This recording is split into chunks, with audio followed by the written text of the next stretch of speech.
Bu bölümde Cemal Turan, gazeteci arkadaşım bana eşlik edecek. Birlikte olacağız. Tabii canlı yayın noktalarına da, bağlantılara da gideceğiz. Konuklarımız olacak. Bu durumu analiz edeceğiz, yorumlayacağız. Cemal hoş geldin. Merhabalar, iyi yayınlar. Konuşacağımız çok şey var ama senin de özellikle bu anlaşmayla ilgili yorumunu almak istiyorum. Tartışma halen devam ediyor. Herkes durduğun yerden tabii meseleye bakıyor, yorumlamaya çalışıyor. İnsanların kafasında da birden fazla soru işareti var. Yani bir açıklama oldu.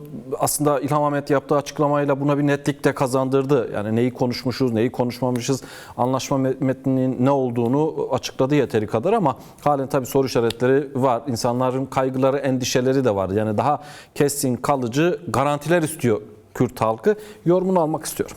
Ya şimdi tabii ki çok keskin bir süreç yaşanıyor. Yani 13 yıllık bir savaş dönemi geçirdi bu topraklar ve onun haricinde hala Kürtlerin yoğunlukta yaşadığı yerlerde de bir biçimde bu savaş sürdürülmek isteniyor. Çünkü Kürtlerin yani defakto olarak oluşturdukları bölgelerde... O zaman şuradan devam edersek, yani Mazlum Abdi'nin de söylediği şu, yani her şey bitmiş, tamamlanmış değil, süreç devam ediyor ve mücadele devam ediyor. Biz de bunu yapacağız. İşte binlerce şehit verdiğini, dolayısıyla devrim sürecinde devam ettiğini söyledi. Bu da önemli bir noktaydı. Yani her şey tamamlanmış, süreç tamamlanmış değil. Bunu bir yorumlayabilir misin? Yani Mazlum Abdi'nin öne çıkan mesajlarından biz neyi anlıyoruz? Rojava bundan sonrası için yoluna nasıl devam edecek? Ya biraz önce aslında röportajdan önce bir cümle kullanmıştım. Yani bu süreci yani Suriye ve Orta Doğu'daki gelişmelerle tabii ki hatırlatmak gerekiyor. Çok yoğun bir savaş oldu. Yüz binlerce insan yaşamını yitirdi. Milyonlarca insan yerinden edildi. Bu kısmen Rojava, yani Kuzeydoğu Suriye Rojava bölgesinde biraz daha sakin geçti. Evet, IŞİD'de çok yoğun bir savaş verildi. Zaman zaman Türkiye'nin desteklediği SEMO gibi çetelerle yoğun savaşlar yaşandı. Ancak buna rağmen Suriye'nin bir bütününe bakıldığında yine de en sakin, en az tahrip olan bölge Kuzeydoğu Suriye bölgesi. Yani SDG'nin etkin olduğu bölgeler olduğunu altını çizmek gerekiyor. Şimdi Mazlum Abdi tabii ki şunu belirtti en başında, biliyorsun bu anlaşma aslında dedi ki işte 10 Mart'tan beri 3 keredir aslında bu anlaşmanın farklı boyutlarda yenilendiğini ifade etti. Belki bunu açarız ama şunu dedi: ateşkes önemli. Ateşkes önceliklidir. Çünkü kanın akmasının durdurulması gerekiyor. Öncelikle tabii savaşın durması. Yani tabii bu çok önemli. Tabii ki hani bunun işte nasıl başladı, niye başladı vesaire, niye uygulanmadı gibi detaylara girmeden, yani ana çerçeveye baktığımız zaman en önemlisi aslında bu özellikle düşen bir yapılanma, bir anlaşma. Ama bu süreç meselesi, yani anayasal güvencelerin oluşması, uluslararası garantör ülkeler var. Belki bunu çok değinmedik ama bunu da konuşmakta fayda var. Başından beri diyor ki 3 anlaşmada da işte 2 tane ülke garantör olarak vardı aslında. Ama mesele şu. Mesele burada, yani şunlara dikkat etmek gerekiyor. Yani Orta Doğu merkezli bir 3. Dünya Savaşı yürütülüyor. Şimdi bunu bilmek gerekiyor. Bununla beraber Kürtlere bekleyen bir soykırım tehlikesi sürekli gündemdeydi. Ya bu koşullarda bu anlaşma yapıldı. Tabii. Şimdi biliyorsunuz 10 Mart mutabakatı yapıldığında Alevilere yönelik yoğun bir katliam yaşanıyordu. Yine ardında Temmuz ayında Dürzilere yönelik bir katliam yaşandı. Bütün bunlarla beraber Kuzeydoğu Suriye'de de bir güvenlik sorunu zaten yaşanıyordu. Saldırılar bekleniyordu. Yani bunun nasıl olacağını çok detaylı bilmemekle beraber bunlar bekleniyordu. Biliyorsun 1 Nisan'da da bir Halep üzerine, Halep'in Şeyh Masud ve Eşrefiye mahallelerinin güvenliğine ilişkin anlaşma yapılmıştı. Ancak HTŞ'e ve Türkiye'nin bağlı olduğu çete gruplar buna uymadılar. Orada katliam gerçekleştirdiler. O anlamıyla yani bu üçüncü, yani Orta Doğu'da merkezde devam etmekte olan 3. Dünya Savaşı ile beraber bu süreci ele almak gerekiyor ve Kürtlerin, yani tabii ki şöyle bir yanı da var. Türkiye'de de bir süreç yaşanıyor ve bu süreçte de bu sürecin mimarlarından Sayın Öcalan şunu sürekli dikkat çekti. Yıllardır dikkat çekiyor. Sadece son süreçle ilgili değil. Kürtleri bekleyen bir soykırım tehlikesi var. O yüzden de bütün bu süreçleri sürdürürken Kürtlerin güvenliği ve özgürlüğünü ön plana koyuyorum dedi. İlham Ahmet de söyledi, aslında Mazlum Abdi de söyledi. Bu yeni bir durum, yeni bir aşamaya girdik ve bundan sonrasının önemli olduğunu. Yani bir anlaşma yapıldı, tamam artık her şey bitti, böyle değil. Yani öncelikli olarak savaş durdurulmuş, bir çerçeve metin ortaya çıkmış. Daha çok da askeri düzenlemeyi içeriyor. Ama bir sonraki aşaması, ki 3 aşamadan oluşuyor şimdiki hali hazırdaki durum. Daha çok idari, yani siyasi, idari, bunlar daha sonra gelecek meseleler. Daha sonra eğitim, Şimdilik entegrasyon, dolayısıyla askeri yani ben şimdi bugün aslında uzun süredir soruluyor. Bugün de bazı işte arkadaşlar veya bazı sosyal medyalarda ya bu entegrasyon nedir deyip duruyorlar. Tamam mı? Merak ettikleri, yani hani açıp ansiklopedilerde de vardır ama tabii ki bunun var olan dinamiklerle beraber konuşmak gerekiyor. Bir de herkes kendine göre alıyor tabii, yani. Bir de kendine. Herkesin Şimdi entegrasyonun kelimesi, bakışı, anladığı farklı bir şey. entegrasyonun yani kelime anlamı birlikte çalışmadır aslında. Birlikte çalışma. Var olan işte bir sistemde birlikte çalışma koşullarını yaratmak. Şimdi burada da ne yapılıyor? Burada da, yani sadece burada değil bu, ama diyelim ki Kuzeydoğu Suriye'de veya başka bir bölgede, diyelim ki Alevilerin yaşadığı bölgede, orada var olan güçlerin merkezi iktidarla beraber çalışması. Bunun koşulları yerine göre, şehre göre, köye göre değişir. Ancak öncelikle bunu belirtmek gerekiyor. Bu entegrasyon, evet, niye önemli? Çünkü Orta Doğu'da çok kimlikli, çok inançlı bir merkez ve burada sürekli, yani asırlardır sürekli savaşlara neden olmuştur. Ya halklar arasında ya inançlar arasında. İşte hani yine ifade edeyim, Sayın Öcalan'ın ifade ettiği için dikkat çekti, Gazze'leşmeye dikkat çekiyor. Gazze'de ne oldu? 10 Ekim 2023'teki Hamas'ın işte saldırısının ardında 10 binlerce insan, yani resmi rakamlara göre 80 bini bulan bir insan can kaybı oldu. Onun haricinde şehir, bölge yerle bir oldu. Daha belki de toprağın altına çıkarılmayan yani insanlar var ve orada insanlar göç etme, milyonu varan insan, zaten 2 milyonluk nüfusu vardı. Göç etmek zorunda kaldı ve bunu engellemek için de yoğun bir mücadele yürüttü. Kürt halkı, Kürt siyasetçileri, Kürt diplomatları yoğun bir mücadele verdi ve bugün gelinen noktada o yüzden bu anlaşma, yani entegrasyon anlaşması olarak nitelenen anlaşmanın önemi bir kez daha artıyor. Bunun altını çizmek gerekiyor. Şimdi diyor ki, yani az önce senin de ifade ettiğin gibi ilk etapta kanın durması için Kürt soykırımının önüne geçmek için bir defa bu anlaşma imzalandı. Dediğim bölgesel denklemle birlikte bunu düşündüğümüzde bu yeni bir durum. Yani ve gelecekte bunun ne anlama geldiğini daha iyi anlayacağız biz. Çünkü Irak kaynıyor, İran kaynıyor. Birincisi bu. Bir diğeri de bu entegrasyonla ilgili, yani kalıcı ateşkesin sağlanması, iki askeri güç arasında belli bir temas mesafesi de konuluyor. Yani HTŞ geri çekiliyor. Dolayısıyla Kesede ile kendi aralarında, bunlar arasında böyle bir mesafe de yani konuluyor. O 10 kilometre birbirinde uzak olacak vesaire. Yani temas çatışma noktası, riskini azaltmak için. Yani bunları biraz önce Sayın Mazlum Abdi de söyledi. Bunlar adım adım örülebilecek. İşte ne dedi? İşte vali veya işte Galiba, diğer komutanların atılması adım adım tehdit bertaraf edilmedi. Bunun mücadelesinin sürmesi gerekiyor. Belki de esas olarak detaylar ve ayrıntılardan çok bununla ilgilenmemiz gerekiyor. Yani sadece Rojava ile ilgili bir durum da değil. Bölgenin yani işte içine girdiği süreç veya denkleme baktığımızda bu Rojava'nın korunması, kazanımların korunması yetmez, garanti altına alınması önemli.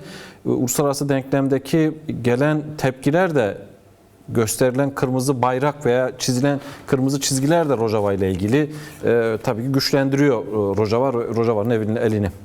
Yani bölgede ne yazık ki yeni bir savaş eli kulağında derler. Yani birçok kaynak bugün yarın yeni işte İran alanında Trump'tan açıklama geldi bu arada. Bir tarih verdik yani son tarih. Tehdit etti yine. Yani başlama ihtimali. Yani demek istedim evet hiçbir şey bitmiş değil. Yani bu yani biraz önce Sayın Ertuğrul Kürkçü de ifade etti. Evet büyük bir halk direnişi ortaya çıktı ve bunu birçok yerde etkiledi. Yani ve bu ister istemez yeni bir durumu ortaya çıkardı. Biraz önce Sayın Mazlum Abdi'nin de ifade ettiği gibi evet ne diyor? Halklarımızın haklarını savunmaya devam edeceğiz. Endişeli olmasınlar dedi. Ancak tabii ki şunu da ifade ederek söyledi. Halkın büyük bir mücadele verdiğini, her alanda büyük bir direniş ortaya koydukları için de biraz daha rahat hareket edebildiklerini, rahat bir diplomasi yürüttüklerini de aslında ifade etmek gerekiyor. Evet, Orta Doğu'da henüz taşlar yerine oturmuş değil.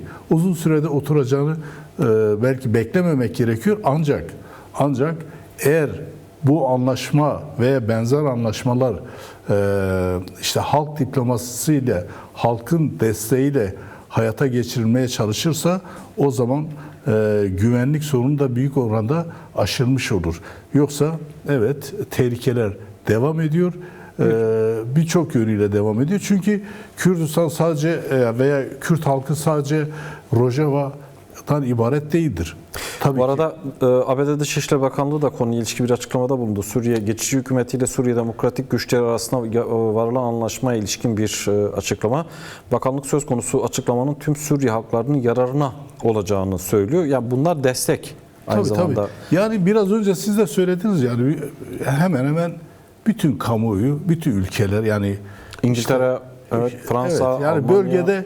bölgede etkin olan ve olmak isteyen bütün güçler aslında bunun olumlu olduğunu söylediler. Zaten Sayın Abdi de daha önce İlham Ahmet de dediler başından beri 2 tane garantör ülke vardı. Ama bu ülkeler yani şunu da ifade etmek gerekiyor. ABD'nin rolünü oynamadığını aslında. Şimdi şeyin söylediği bir şey vardı. İlham o doğru. O evet. doğru. Ertuğrul Kürkçü'nün dikkat çektiği bir nokta var. Yani bu kadar masada uluslararası güçlerin, gelişmiş ülkelerin, Amerika Birleşik Devletleri gibi ülkelerin olduğu bir yerde Rojava bu yeteneği gösteriyor. Kürt halkı bu başarıyı gösteriyor diplomasi masasında. Çünkü şimdiye kadar sürekli bir şey de vardı, ön kabul de vardı neredeyse yani tarihle ilgili tabii yaşanmışlıklarla ilgili. Ya Kürtler savaşta kazanılmasa da kaybederler. Evet aslında bu işin öyle olmadığı. Değil mi? Evet öyle olmadı. Sayın Ertuğrul Kürkçü'nün aslında ifade etti. Belki de yani farklı biçimlerde insanlar söylüyordu ama şeyden dolayı özellikle işte 6 Ocak'tan beri başlayan Eşrefiye ve Şeyh Masud'da yani Halep'te başlayan saldırılı ardında işte Tel Hafır, Tapka, Derezor vesaire de gelişen bir ateşkes verdi ama ateşkese uyulmadı ve buralara saldırılar gerçekleşti. Şimdi dediği şöyle bir şeydi. Daha önce de aslında bugün Kürtler işte Sayın Mazlum Abdi'nin de açıkladı. Daha çok Kürtlerin yoğun olarak yaşadığı yerlere çekildiler. Ne dedi? Sayın Ertuğrul Kürkçü dedi ki bu yerler dedi sahipsiz, korumasız yerlerdi daha önce. Yani Kasede'nin veya işte Kuzeydoğu Suriye olarak nitelenen bölgede Kasede'nin çekildiği yer, yani bugün çekildiği yerler aslında ilk baştan beri var olduğu yerler. Öbür yerlerse evet sahipsiz, güvenliğin olmadığı, DAEŞ'in veya işte farklı çetelerin cirit attığı, kelle kesti, kadınları köleleştirdi alanlardı. O yüzden oraları evet şehitler verdi, bedel verdiler. Yani sadece Kürtler de vermedi. Oradaki Araplar da verdi, Ermeniler de verdi, Süryaniler de verdi. Yani bütün beraber o bölgede şehit verdiler biliyorsun. Oraları IŞİD'den temizlediler. Biliyorsun HETEŞ'e ve bağlı çeteler işte şeye geldiğinde, Haseki'ye yakın yerlere geldiğinde sanıyorum Şedade'de bir tane şehitlik Arapların IŞİD'e karşı, DAEŞ'e karşı verdiği savaşta, mücadelede şehit düşen Arap devrimcilerin mezarlarını tahrip ettiler. Yani işte orada Kürtlerle beraber mücadele eden, Orta Doğu'da demokrasi isteyen, birlikte yaşamı isteyen insanların mezarlarını tahrip ettiler. Evet. Bugün Orta Doğu'da yani nasıl bir yani şöyle bir şey, biraz önce dedik ya, bu bir son değil, yeni bir başlangıç. Evet, çünkü yani Orta Doğu'da, eğer Orta Doğu'da halklar ve inançlar birlikte yaşayacaksa evet orada bir tane demokratik ulus sistemin olması gerekiyor. Bu da süreç alan, sınırları yani sınırları, şu sınır bu sınırı ortaya koymayan bir durum. Bütün Suriye'yi kapsayan, Türkiye'yi kapsayan, Orta Doğu'nun hepsini kapsayan bir süreçtir, bir mücadele alanıdır. Çünkü başka bir yolu yok. Bu topraklarda ya IŞİD zihniyeti, işte El-Kaide, DAEŞ veya işte Hamzat bilmem ne, Murat gibi yani kafa kesen anlayış gelecek ya da bütün halkları, inançları birlikte yaşayabileceği demokratik ulus diyebileceğimiz bir model gelecek bu topraklara. Berivan Aslan'la bir konuşalım. Viyana'ya, Avusturya gidelim. Tamam. Aslında burada sahadaki tabii direniş kadar, işte sokaktaki protestolar kadar bunlar sonucu belirledi. Bir de Kürt diplomasisi gelişiyor. Yani burada Kürt diplomasisinin de verdiği başarılı bir sınav var bu süre içerisinde. Hem uluslararası ilişkileri hem bundan sonrasını, yani Rojava'nın korunması, Rojava'nın statüsü kalıcı hale gelmesi, anayasal bir çerçeveye oturması, hukuki bir çerçeve oturması için, garantilerin oluşması için alınması gereken epeyce bir yol olduğu, Kürtler söz konusu olduğunda, işte çatışma olduğunda ya da bir saldırı olduğunda endişeliyiz ya da işte kaygıyla izliyoruz, efendim durun gibi bir takım açıklamalar gelirdi, çağrılar gelirdi. Berivan Aslan diyor ki artık bununla yetinmeyeceğiz, yetinmek istemiyoruz. Evet. Yani somut adım görmek istiyoruz. Şimdi niye bunu söyledim? Rojava ile ilgili iki garantör ülke var. Yani işte Fransa ya da gözlemci Amerika Birleşik Devletleri. Fakat biz o metnin altında onların da imzasını artık görmek istiyor. Kürtler bunu görmek istiyor. Yani garantiler içerecek bir anlaşma olması gerekiyor. Tamam, bazı şeyler süreç meselesi ama bunun önünde de bir engel yok. Yani anlaşma olmasını istiyorsunuz. O zaman sizin güvenceler vermeniz gerekiyor. Sebebi şu. Sen konuşmanın içerisinde söyledin. Yani Şam'da şu anda iktidara getirilen, geçici de olsa Şam'ı yöneten, ülkeyi yöneten, işte geçmişte Amerika Birleşik Devletleri'nin başına 10 milyon dolar koyduğu terörist bir isim. Evet, evet. Mart ayında Alevi katliamı yapıldı. Hesabı verilmedi. İşte Durzi katliamı dediğin gibi Temmuz ayında yapıldı. Hesabı da verilmedi. Halen birçok insan kayıp. Yetmedi, bu defa da Halep'ten başlayarak halen bugüne kadar sürdürdükleri Kürt katliamı. Şimdi bu gerçek orta yerinde dururken, böyle bir realite varken nasıl güveneceksiniz? Yani güvencesiz, işte esas yani üzerinde durduğumuz Kürtlerin de halen sokakta olmalarının sebebi bu. Ya tabii ki şöyle, hani garantör ülkeler veya işte o bölgede gözlemci olan ülkeler falan, yani kimsenin kara kaşı, kara gözü için onu yapmıyorlar. Orada değiller. Kendi çıkarları için uzun süredir orada varlar. Yani o topraklarda bir biçimde varlar. Yani o topraklarda sadece Suriye anlamında demiyorum. Orta Doğu'da ve dünyanın farklı yerlerinde varlar. Egemenlik kurmuşlar. ve bu egemenlik biçimlerini de farklı biçimde sürdürüyorlar ve biliyorsunuz Kobani'de işte 13 yıl önce Kobani'de Kürtler ve internasyonalist güçlerin dayanışmasıyla çok yoğun bir savaş sürdü.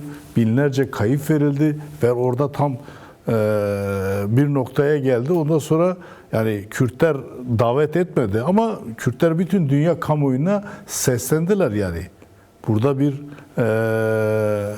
katliam oluyor diye katliam tümden yok edilmek istiyor. Çevre yani Türkiye'de Erdoğan o zaman biliyorsunuz Kobani düştü düşecek dediği için yani bir serhaldan yaşandı buna karşı ve sonuçta gelinen yani Kobani orada özgürleştirildi ve sonraki süreçte yeniden Kobani bugün aslında kuşatma altında, hala kuşatma altında. Henüz bu kuşatma kaldırılmış değil. Bunun mücadelesi de veriliyor. Evet bir anlaşma var ve bunun altında sizin dediğiniz gibi mutlak madem öyleyse, madem kefilsiniz işte yani getirdiniz Jolani işte İdlib'den getirip 10 milyon ödülü koydun sonunda terörist diye ki hala birçok ülkenin listesinde hala terörist. O yüzden biliyorsunuz Almanya'ya gelecekti. Almanya'da davalar açıldı gelmesin diye işte tutuklansın diye. Sonra kendisi sözde iptal etti falan. Öyle durdu. Şimdi başka ülkelerde götürdüler Birleşmiş Milletler'e vesaire. Madem öyle güveniyorsunuz Kürtlere ilişkin de bir şeyiniz var yani bir kanatınız ortaya çıkmış durumda. Orada ne yapmak istedikleri halkları birlikte nasıl bir idari yapı ortaya koyduklarını de facto da olsa yani çünkü anayasal güvenceleri falan yok şu anda. Şu anda bu noktadan sonra bu anlaşmayı evet onların da imzası olmalıdır bir. İkincisi madem Jolani'ye kefilsiniz getirdiniz teröristken bir yıl önce şimdi Cumhurbaşkanı olarak tanıyorsunuz ki Sayın Berivan Aslan'ın da ifade ettiği gibi seçilmiş falan da değil yani. Seçilen değil yani.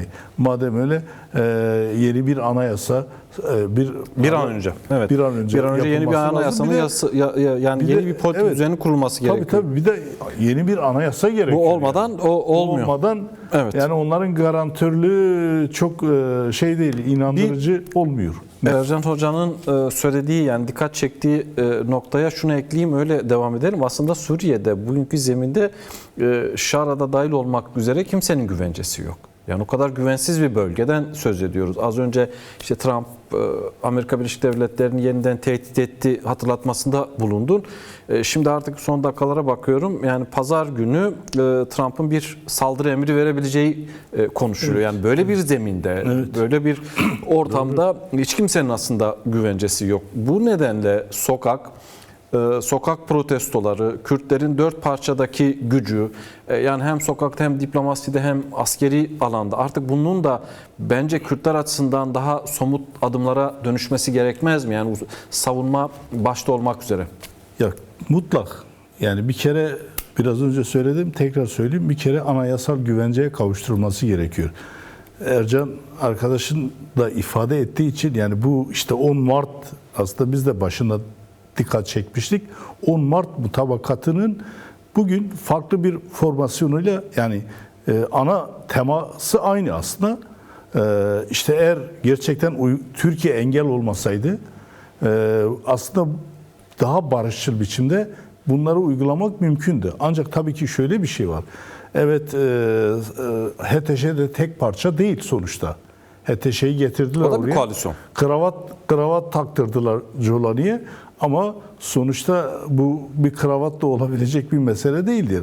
Evet orada başka tehlikeler de var. Kendi içinde hala biliyorsunuz IŞİD, DAEŞ yani DAEŞ zihniyetini taşımakla beraber önemli yani o kökenden gelmekle beraber hala DAEŞ farklı bir örgüt olarak orada güçlenmeye, çeşitli alanlar elde etmeye devam ediyor. Daha dün Haseki'de, Kase'de DAEŞ'e karşı operasyon yaptı yani 3 tane elemanını tutukladı. Yani ve bütün koalisyon güçleri ona dikkat çekiyor aslında. Kerkük'te de saldırıda bulundular Peşmerge'ye. Yani bütün dikkat çekiyor. Yani işin bir boyutu bu. Yani hala bu şey var. Sadece o değil yani işte şeyde katliam yapan güçler, yani HTŞ var bunun içinde ama başka HTŞ'ye bağlı güçler de var. Yani Türkiye'nin direktmen desteklediği, daha önce Afrin'de katliamı yapanlar gelip bu sefer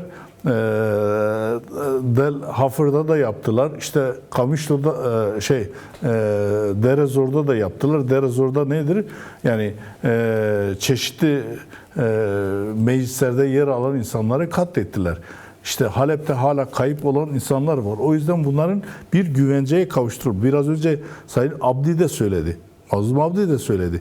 Bu devam ediyor. Yani bunların güvenliği soruna ilişkin görüşmeler devam ediyor.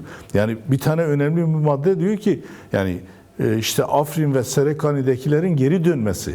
Yani yerlerine göç edenlerin yerlerine geri dönmesi. Tabii bu geri dönerken mutlak bir güvenlik çerçevesinde olması lazım ve bunun da anayasal güvence çerçevesinde olması gerekiyor. Şimdi tabii yani biraz önce söylediniz, birçok ülke bu işte anlaşmanın olumlu olduğunu desteklediklerini söylediler. Türkiye'de aslında resmi bir şey gelmedi. Sadece Sayın İlham Ahmet söyledi. 2 gün önce işte Nusaybin'den Kamışlı'ya geçip Türkiye heyeti, ama kimlerden oluştuğunu açıklamadılar. Detay vermedi. Detay verilmedi. Türkiye'den de bir açıklama yapılmadı. Evet, bu anlaşmayı zimmi olarak görüştük dedi ama. Evet, zimmi olarak Türkiye'de desteklemek zorunda kaldı. Aslında daha önce 10 Mart mutabakatını engelleyen Türkiye hem bu sefer Tom Barak oradaydı, evet, hem de Fransa Dışişleri Bakanı. Çünkü niye? Çünkü çok yoğun bir tepki. Dünyanın her tarafında, dünyanın her ülkesinde, neredeyse her şehrinde halk sokaklara indi. Ve tabii ki sadece Kürt halkı değil, Kürtlerin dostları var. Yani Kürtlerin dostları her ülkeden halklar Kürtlerle beraber alanlara indi ve Kürtlerle beraber diplomasi mücadelesi yürüttü.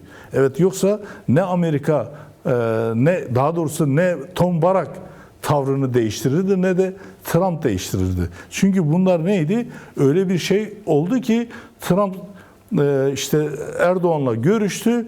Peşinde aslında şöyle bir şey. Peşinde Paris toplantısı oldu ve saldırı başladı. Yani bunlar tesadüf değildi. Kürtlere de Rojava yönetimine de Tom Barak açıktan bir ultimatum da verdi. Gerçeği bu. Fakat Kürt halkı da 4 parça Kürdistan'da dostlarıyla birlikte hem Amerika Birleşik Devletleri, yani Tom Barak'a o ultimatumu verdi. İşler tersine döndü. Biraz konuşacağız. Dönüp dolaşıp aynı noktaya geliyoruz. Türkiye. Evet. Yani sürekli, yani gerçekten samimi olsalar bile artık Kürtler kuşkuyla bakıyor. Çünkü önceki örnekler var yani işin içerisinde. O açıdan yani burada Türkiye ne yapar?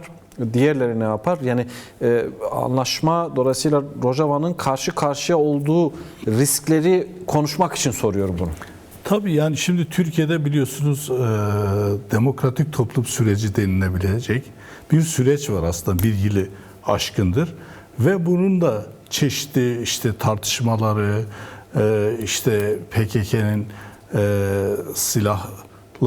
silahlara veda ettiğini açıklaması, aslında silahları yaktı. Yani bütün dünya kamuoyunda siz de izlediniz o şeyi. Şimdi ve sadece yani bugün Suriye'de Rojava'da tartıştığımız değil, Kürtlerin olduğu bütün bölgelerde, bütün coğrafyalarda aslında bu tartışmayı sürdürüyor. Yani demokratik bir yaşamın inşa edilmesine yönelik ve bunun da birlikte olması gerektiğini. O anlamıyla da o söylediğiniz soru, yani Türkiye'nin rolü burada çok önemli. Şimdi Suriye'nin demokratikleşmesinin önündeki en büyük, yani içerideki çeteler ayrı, en büyük engellerden biri de Türkiye. Yani bunu görmek lazım yani. Şu ana siyasi kadar, çözüm olmuyorsa aslında sebebi. Evet. Niye? Biraz önce işte diğer arkadaşlar da söyledi. 10 Mart mutabakatının uygulanmasını engellediler. Evet, 10 Mart mutabakatının en önemli ayaklarda biri askeri güvenlik sorunlarıydı ve bugünkü aşağı yukarı manzara gibi bir coğrafi durum ortaya çıkacaktı, ama Diğer yandan orada bir demokratikleşme olacaktı. Hala Aleviler kendini tehdit altında hissetmeyecekti. Hristiyanlar kendini tehdit altında hissetmeyecekti. Kürtler kendini tehdit altında hissetmeyecekti. Çünkü bu anlayış, demokratik bir anlayış ve bunun anayasal güvenceye kavuşturulması önemli. Bu tabii ki ister istemez Türkiye'yi de etkiliyor, Türkiye'de Orta Doğu'yu etkiliyor. Aynı zamanda Irak'ı da etkiliyor, İran'ı da etkiliyor. Şimdi İran'da biliyorsunuz Serhadan yaşanıyor. Şimdi tamam şu anda her ne kadar işte Trump yok anlaştık, yok idamlar yapmayacak falan filan kendilerince anlaşmalar yapmaya çalışıp yani binlerce insanın yeniden ölümüne neden oldular. Yani bu katliam devam ediyor. Tabii ki ne yapıyor? Türkiye bu sefer İran'la görüşmelerini sıklaştırdı. Neymiş? Orada olası bir Kürt olgusunun ortaya çıkmama, yani idari bir durumun, bir işte demokratik bir yapının ortaya çıkmaması için hemen hareketlenmeye başladı. O yüzden yani bugün Erdoğan işte bir gazeteye yazmıştı. Biz bu sürecin işte sadece elimiz değil gövdemizle altındayız. Madem gövdeyle altındaysan bir tarafta diktatörlük, bir tarafta nasıl demokrasi olacak? Nasıl bir şey olacaktı? Yani kardeşim kardeşim deyip kardeşini hep ezecek misin? Yani kim buna inanır? O yüzden biraz önce Sayın Mavioğlu'nun söylediği, yani bütün her yerde, sadece 4 parça Kürdistan'da değil, Kürtlerin yaşadığı bütün coğrafyalarda alanlara iniyor, dostlarıyla beraber iniyor ve inmeye devam edecek. Yarın öbür gün biliyorsunuz bunu zirveye çıkaracak büyük ihtimalle. Çünkü Kürt halkı ve dostları şunun farkında. Bu devletler altında imza da olsa imzasına da bazen sahip çıkmıyorlar. Yani hani çıkarlarını konuşturuyorlar. O anlamıyla ne kadar daha fazla alanlarda olursa gerçek Rojava'nın korunması da Türkiye'deki demokrasinin, yani demokratik zeminin gelişmesi de veya işte Irak'ta veya İran'da birbirini etkileyecek süreçlerdir. O yüzden birlikte mücadele çok önemli. Tabii ki ilk kez, yani belki Kobani'de daha önce oldu. Yani Kobani birinci işte 12 yıl önce Kobani'de biliyorsunuz Kobani direniş sürecinde Kürt halkı yeniden bir birlik zeminini oluşturmuştu ama şimdiki gibi değildi. Şimdi ilk kez ya Süleymaniye'de, Hevler'de, Duhok'ta, her işte tarafta bütün küçüklük, büyüklük, bütün kentlerde alanları doldurdular ve ne dediler? Yeke yeke, Kürdistan yeke diyerek aynı zamanda önemli bir ulusal, yani aslında demokratik ulusal bir hareketi yeniden ortaya çıkardılar. Cemal Turan, çok teşekkür ediyorum.